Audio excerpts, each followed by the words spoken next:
Hello everyone, so welcome to my YouTube channel. और जैसे कि हमने वर्कमैन कंपनसेशन रिजर्व खत्म कर लिया था, अब बात करते हैं इन्वेस्टमेंट फ्लक्चुएशन रिजर्व के बारे में।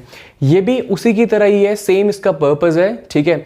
बट इन्वेस्टमेंट फ्लक्चुएशन रिजर्व हम मेंटेन करते हैं इन्वेस्टमेंट्स के लिए, और वर्कमैन कंपनसेशन रिजर्व हम बनाते थे वर्कमैन के लिए।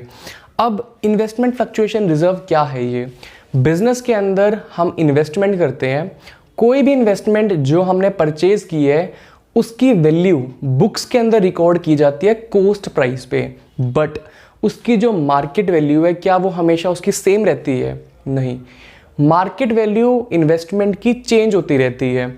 मार्केट वैल्यू इन्वेस्टमेंट की बढ़ भी सकती है और डिक्रीज भी हो सकती है। अब इंक्रीज अगर होती है तो अच्छी बात है बिजनेस के लिए, अगर डिक्रीज होती है तो उससे बचने के लिए, उससे होने वाले लॉसेस के लिए हम क्या बनाते हैं? Investment fluctuation reserve. ये आपने 11th क्लास में पढ़ा है कि बिजनेस के अंदर अगर कोई भी ऐसा डाउट होता है हमें कि आने वाले टाइम में किसी भी पॉइंट पर हमें लॉस हो सकता है, तो हम हर उस लॉस के लिए प्रोविजन और रिजर्व बना के रखते हैं, ताकि बिजनेस को इन फ्यूचर एकदम से शॉक ना लगे। ऐसी अनसर्टेनिटीज़ को फेस करने में हेल्पफुल रहते हैं, ठीक है। ये रिजर्व्स और प्रोविजन की वजह से बिजनेस स्मूथली चलता रहता है बेसिकली। तो ये क्या है? Investment are recorded in the books at the cost. आप अच्छे से जानते हैं कि इन्वेस्टमेंट्स को, हम एसेट्स को बुक्स के अंदर कॉस्ट प्राइस पे रिकॉर्ड करते हैं। हाउएवर इट्स मार्केट वैल्यू में चेंज, और उसकी मार्केट वैल्यू कभी भी सेम नहीं रहती है, वो चेंज होती रहती है, right. It may be higher or lower than the book value. वो ज्यादा भी हो सकती है और कम भी हो सकती है बुक वैल्यू से। बुक वैल्यू क्या? Cost price. Investment fluctuation reserve is a reserve set aside out of profits. ये क्या है इन्वेस्टमेंट फ्लक्चुएशन रिजर्व? ये एक पार्ट ऑफ प्रॉफिट है, एक प्रॉफिट का हिस्सा है जो हमने अलग से निकाल लिया है। किस लिए? To meet the fall in the market value of investment. अगर इन्वेस्टमेंट की मार्केट वैल्यू डिक्रीज हो जाए तो, अगर इंक्रीज हो जाए फिर तो बढ़िया है, फिर हमें इसकी जरूरत ही नहीं है, ठीक है ना। अगर मार्केट वैल्यू इन्वेस्टमेंट की इंक्रीज हो जाती है या सेम रहती है, फिर हमें इसकी कोई रिक्वायरमेंट नहीं है। अगर सेम रहती है तो भी ठीक है, अगर इंक्रीज हो जाती है तो बिजनेस के लिए फायदा है। हम बिजनेस में होने वाले इन फ्यूचर लॉसेस के लिए रिजर्व्स और प्रोविजन बना के रखते हैं, रिमेंबर। तो अगर मार्केट वैल्यू हमें लगता है कि फ्यूचर में डिक्रीज हो सकती है, तो इसीलिए हम अनसर्टेनिटीज को फेस करने के लिए हम क्या करते हैं? इन्वेस्टमेंट फ्लक्चुएशन रिजर्व बना लेते हैं, ठीक है। अब होता क्या बेसिकली, हमें बैलेंस शीट होती है, इन्वेस्टमेंट की वैल्यू होती है यहाँ पर। अब ये कौन सी वैल्यू है? जिसपे हमने इसको परचेज किया हुआ है, जो हमारी कॉस्ट प्राइस है वो। एक हम बनाते हैं रिजर्व। हमने रिजर्व कितना बनाया है? 40,000। अब क्या होगा इसके अंदर, क्या क्या केसेस हो सकते हैं? जैसे हमने वर्कमैन कंपनसेशन रिजर्व के अंदर डिफरेंट केसेस पढ़े थे, सेम उसी तरीके से इन्वेस्टमेंट फ्लक्चुएशन रिजर्व के अंदर भी क्या क्या डिफरेंट केसेस हो सकते हैं। आप प्रैक्टिकली अपने दिमाग सोचो क्या हो सकता है। इन्वेस्टमेंट की वैल्यू, जो मार्केट वैल्यू होगी इन्वेस्टमेंट की,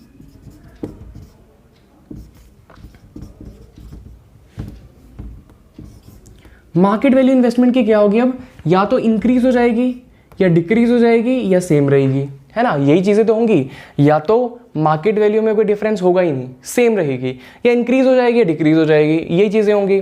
अब देखते हैं डिफरेंट केसेस को हम कैसे कैसे ट्रीट करेंगे। अब बात करते हैं डिफरेंट केसेस की। तो केसेस सबसे पहले अगर हम बात करें, देखो इन्वेस्टमेंट जो है वो 5 लाख रुपीज की है। ये क्या है? Cost price. Investment fluctuation reserve हमने बनाया हुआ है 40,000। अब केस 1 क्या हो सकता है कि मार्केट वैल्यू जो है, मार्केट वैल्यू ऑफ इन्वेस्टमेंट वो कितनी हो? 5 लाख रुपीज, मीन सेम। अब इन्वेस्टमेंट की value, market value means 5 lakh rupees है। हमने परचेज कितना किया? 5 लाख रुपीज का। तो हमें इस रिजर्व की कोई ज़रूरत पड़ी नहीं, तो हम इसको क्या करेंगे? वही जो हम वर्कमैन कंपनसेशन रिजर्व के साथ करते हैं वही इसके साथ करेंगे। इसको सिंपली हम डिस्ट्रीब्यूट कर देंगे investment fluctuation reserve account debit to partners में, पार्टनर्स कैपिटल अकाउंट। जो भी पार्टनर्स हैं उनके नाम आ जाएंगे ABC। किस रेशो में? ओल्ड रेशो में। कौन सा पैसा? रिजर्व वाला। ये 40,000 रुपए डिस्ट्रीब्यूट हो जाएंगे पार्टनर्स को ओल्ड रेशो में। और देखो सेम यही रिजर्व है, यही हमने डिस्ट्रीब्यूट कर दिया। क्यों? क्योंकि इसकी रिक्वायरमेंट हमें पड़ी नहीं, ठीक है, क्योंकि हमारी जो मार्केट वैल्यू थी इन्वेस्टमेंट की वो सेम है। नेक्स्ट अगर हम बात करें केस 2, जहां मार्केट वैल्यू फॉल कर जाए। अच्छा, मार्केट वैल्यू अगर फॉल करेगी तो इसके अंदर भी डिफरेंट पार्ट्स हो जाएंगे कि जो मार्केट वैल्यू है वो कितनी गिरी है। मार्केट वैल्यू जो डिक्रीज हुई है, वो जो डिक्रीज का पार्ट है, मींस जितना वैल्यू गिर गई है वो रिजर्व के इक्वल है, रिजर्व से ज्यादा है या रिजर्व से कम है, ठीक है। एग्जाम्पल केस क्या हो जाएगा? डिक्रीज हुई है market value, decrease in market value is less than the investment fluctuation reserve. जो मार्केट वैल्यू डिक्रीज हुई है, वो जो प्राइस है, जो डिक्रीज, जितना डिक्रीज हुआ है वो रिजर्व से कम है। एग्जाम्पल मार्केट वैल्यू जो है वो कितनी होगी? Let's say 4,80,000। अब मुझे ये बताओ, यहां पर डिक्रीज तो हुआ है, ठीक है, कितना डिक्रीज हुआ है? 20,000। ये हमें साफ दिख रहा है कि मार्केट वैल्यू डिक्रीज हो गई है, 5 लाख से 480 हो गई है, तो 20,000 का डिक्रीज है। अब ये जो डिक्रीज है जितना पार्ट, यानी कि 20,000 रुपीज, ये वाला रिजर्व से कम है, ठीक है, यही मैं बात कर रहा था। तो यहां पर क्या इसकी जर्नल एंट्री होगी? वो ये होगी इन्वेस्टमेंट फ्लक्चुएशन रिजर्व। में शॉर्ट फॉर्म में लिख देता हूं, आपको इसे पूरा लिखना है, शॉर्ट फॉर्म नहीं मारनी है। Investment fluctuation reserve account debit कितने से? 40,000 टू। अच्छा, आप मुझे खुद बताओ कि 40,000 रुपए का डिक्रीज हुआ है, ठीक है, सॉरी 40,000 रुपए रिजर्व है और 20,000 का डिक्रीज हुआ है, तो बचे हुए 20,000 जो है वही तो पार्टनर्स को डिस्ट्रीब्यूट किए जाएंगे ना, तो वही हमें करना है। और बाकी के 20,000 रुपए इन्वेस्टमेंट को क्रेडिट कर देंगे। ये आपको बहुत बहुत बेसिक पॉइंट है कि जब भी इन्वेस्टमेंट की वैल्यू कम होती है, हम देखो हमने ना ये चीज़ पढ़ी हुई है ऑलरेडी कि जब भी कोई एसेट की इन्वेस्टमेंट की वैल्यू कम होती है तो हम उसको क्रेडिट करते हैं। जब भी कोई इन्वेस्टमेंट की वैल्यू बढ़ती है, एसेट की वैल्यू बढ़ती है, तो हम उसको डेबिट करते हैं। तो वही हमें करना है। यहाँ पर इन्वेस्टमेंट फ्लक्चुएशन रिजर्व जो है 40,000 का है, कितने से वैल्यू कम हुई है? 20,000 से। किसकी? इन्वेस्टमेंट की। इसीलिए हमने इन्वेस्टमेंट को क्या कर दिया? क्रेडिट। और बाकी ये जो 20,000 बचे हुए हैं वो कहाँ जाएंगे? वो पार्टनर्स में डिस्ट्रीब्यूट हो जाएंगे ओल्ड रेशो में। मान लो जो भी पार्टनर्स हैं, ठीक है, उनमें डिस्ट्रीब्यूट हो जाएंगे किस रेशो में? वही ओल्ड रेशो में, राइट। और क्या केस हो सकता है इसके अंदर? केस नंबर 3, बहुत इजी केस, जहां पर जो डिक्रीज है मार्केट वैल्यू, ठीक है, decrease in market value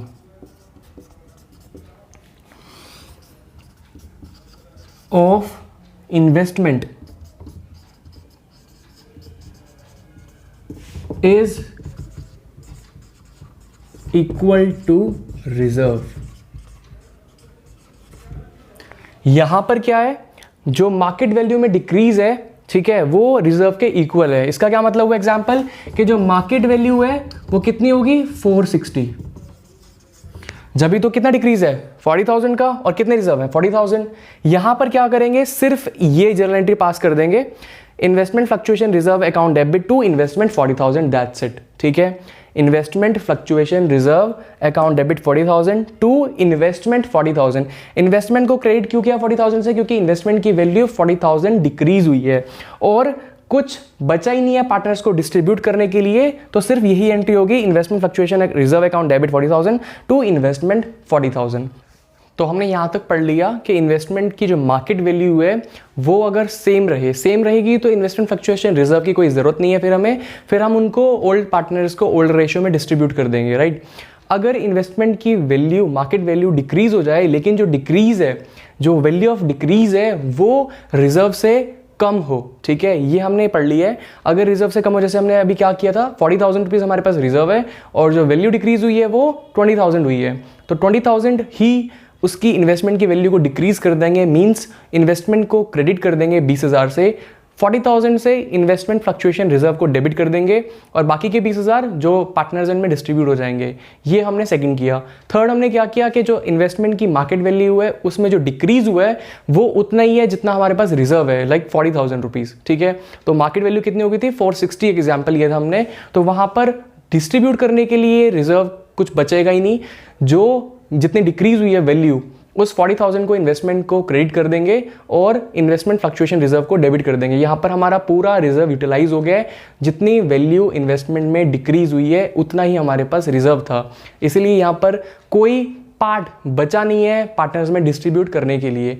next case की अगर हम बात करें कि decrease in market value is more than the investment fluctuation reserve, जो हमारी मार्केट वैल्यू डिक्रीज हुई है वो रिजर्व से ज्यादा है। क्या एग्जाम्पल ले सकते हैं, लेट्स से मार्केट वैल्यू होगी है जो वो लगा लो 4 लाख होगी है, राइट। हमारी जो इन्वेस्टमेंट की वैल्यू थी वो थी 5 लाख रुपीस और हो कितनी गई है 4 लाख रुपीस। कितनी वैल्यू डिक्रीज हो गई है 1 लाख रुपीस। अब 1 लाख का जो डिक्रीज आया है तो इन्वेस्टमेंट को तो हम 1 लाख से क्रेडिट कर देंगे। जितना भी यहां पर ध्यान रखना, इन्वेस्टमेंट को हमने हर जगह उतने से ही क्रेडिट किया जितनी उसकी वैल्यू में डिक्रीज आया है। तो यहां पर 1 लाख का डिक्रीज है तो इन्वेस्टमेंट को हमने 1 लाख से क्रेडिट कर दिया है। रिजर्व हमारे पास 40,000 थे तो वो यूटिलाइज हो जाएंगे। बाकी जो 60,000 है वो कहां से लेंगे, हम पार्टनर से लेंगे, उनकी कैपिटल से लेंगे थ्रू रीवैल्यूएशन अकाउंट। तो यहां पर रीवैल्यूएशन अकाउंट को डेबिट कर देंगे 60,000 से और ऑब्वियसली बात है ये 60,000 रुपया लॉस है तो ये पार्टनर्स से हम ले लेंगे उनके कैपिटल अकाउंट को डेबिट करके, कितने अमाउंट से 60,000 से, और ये हो जाएगी इसकी journal entry partners capital account debit to revaluation. हमने क्या किया है, थ्रू रीवैल्यूएशन उनके कैपिटल को डिक्रीज कर दिया, उनके कैपिटल में से वो 60,000 रुपए ले लिए। किस रेशो में लेंगे, उनकी प्रॉफिट शेयरिंग रेशो में से। तो ये था फोर्थ केस। लास्ट केस की अगर हम बात करें, व्हेन मार्केट वैल्यू राइजेस, ये अलग सबसे, जहां पर मार्केट वैल्यू ही इंक्रीज होगी। अब मुझे बताओ जब मार्केट वैल्यू इंक्रीज हो जाएगी वहां पर इन्वेस्टमेंट फ्लक्चुएशन रिजर्व की जरूरत पड़ेगी नहीं।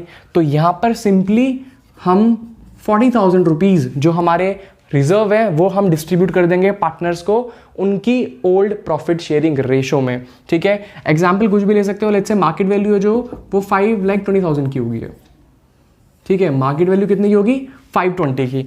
तो हमारे पास जो रिजर्व है इनका कोई यूटिलाइजेशन नहीं है तो ये 40,000 रुपीज डिस्ट्रीब्यूट हो जाएंगे पार्टनर्स में और ये जो 20,000 का इंक्रीज हुआ है इन्वेस्टमेंट को 20,000 से डेबिट कर देंगे, ठीक है। यहां पर इन्वेस्टमेंट को डिक्रीज हो गया था 1 लाख से, इसलिए यहां पर इन्वेस्टमेंट को क्रेडिट किया था। यहां पर इन्वेस्टमेंट 20,000 से इंक्रीज हो गई है तो इन्वेस्टमेंट को 20,000 से डेबिट कर देंगे और ये जो 20,000 का प्रॉफिट है ये थ्रू रिवैल्यूएशन उनकी कैपिटल में बढ़ जाएगा। यहां पर उनकी कैपिटल से हमने 60,000 रुपए ले लिया था, यहां पर 20,000 रुपए उनको दे देंगे। किस रेशो में, प्रॉफिट शेयरिंग रेशो में। तो इनकी पार्टनर्स की कैपिटल को हम क्रेडिट कर देंगे प्रॉफिट शेयरिंग रेशो में और क्या अमाउंट बटेगा 20,000 रुपीज। तो ये दोनों लास्ट केसेस थे इसके अंदर। इसके अलावा और कुछ हो ही नहीं सकता, या तो इन्वेस्टमेंट की जो मार्केट वैल्यू है वो सेम रहेगी, या वो डिक्रीज होगी, या वो इंक्रीज होगी, ठीक है। इंक्रीज वाला पढ़ लिया, सेम रहेगी तो आपको पता ही क्या करना है। अब डिक्रीज होती है, डिक्रीज के अंदर 3 पार्ट हमने किए हैं कि जो डिक्रीज है वो कितना है, वो रिजर्व से ज़्यादा है, रिजर्व से कम है, या रिजर्व जितना ही है। तो ये डिफरेंट केसेस थे। आज के लिए इतना ही, थैंक यू वेरी मच।